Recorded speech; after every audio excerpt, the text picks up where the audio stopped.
Hi, it's Larry Herb, Xbox Live's Major Nelson here at Airtight Games for Xbox Wire.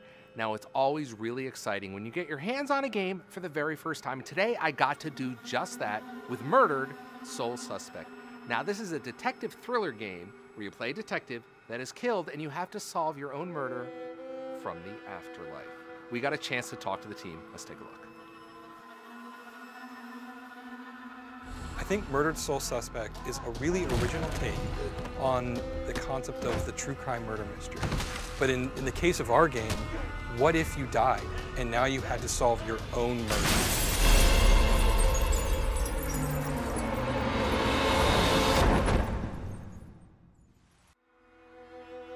In the process of figuring out who killed you and why they killed you, you sink deeper and deeper into a mystery story. You take the role of one of Salem's best detectives who ever worked in the department.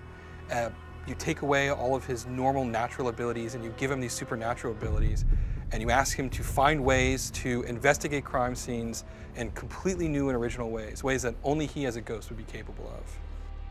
It was interesting when we started developing this game and started asking ourselves, what does it really mean to be a ghost? What is the fantasy of being a ghost? What is it that you want to do as a ghost? When you're walking through the walls, it suddenly becomes both almost exhilarating and freeing, and it also becomes very disorienting. It's incredibly empowering for players, and it's also a huge part of that wish fulfillment of being a ghost, getting to peek into places that you wouldn't get to see otherwise. All right, boys. Place your bets and hope your luck improves. Just as Ronan is discovering this as he investigates this, so will the player. And one of the first things that they discover, and it's probably his most powerful tool, is his ability to possess human beings. And while you can't directly control human beings, you have some really incredible powers over them. You can look through their eyes, you can hear through their ears, you can influence their behavior very slightly, read their thoughts, things of that nature. Ronan, unbelievable. I think the player being a little lost is a good thing. I think it's fun for them to come into a space and go, oh man, I got to figure this out. Because that's what Ronan's thinking as well. If the player comes into the space and goes, oh, I already know all of this, then it's about going through the motions. But if you ask them to make some decisions, force them to do some lateral thinking, that aha moment, once they figure it out, it becomes that much more gratifying.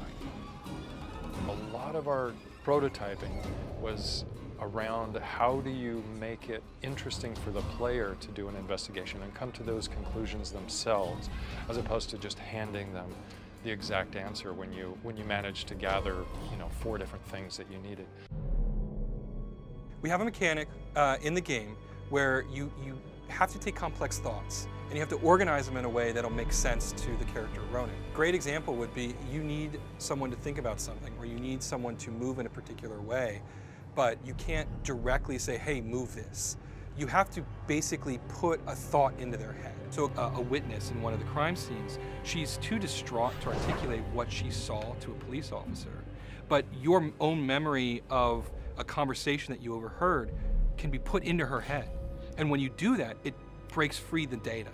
And so she can think about it, and you get this information in her own thoughts, even though she can't express it verbally.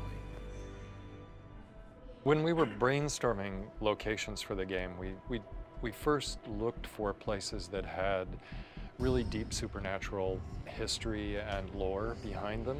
And very quickly we realized that Salem's history worked perfectly for this particular story.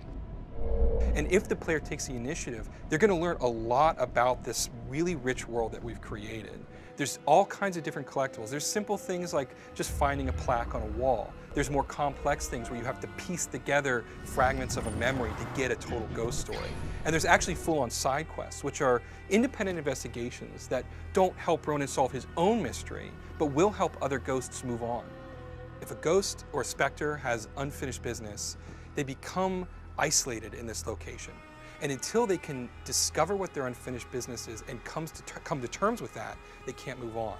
And that's where the ghosts come from. Any spirit you find lingering in the dust is there because they don't know how to resolve their unfinished business. And as I mentioned before, if you're there too long, you become one of these demons.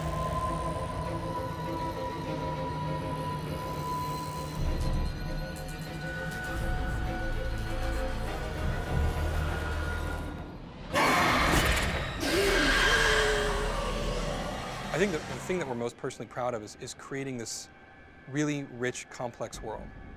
Something that we hope the players really want to get lost in, spend a lot of time in, learn everything that there is, find every nook and cranny. They don't just look at it like, oh my God, where is the first fight? Where is the first thing I can shoot? I want them to like the character of Ronan, like what he can do, and just really be excited about this, our own kind of personal take on ghost lore. Because while ghost lore is sort of universal, I think our interpretation of it is really original, and I think people are really going to remember it. Get back here! I said, get back here!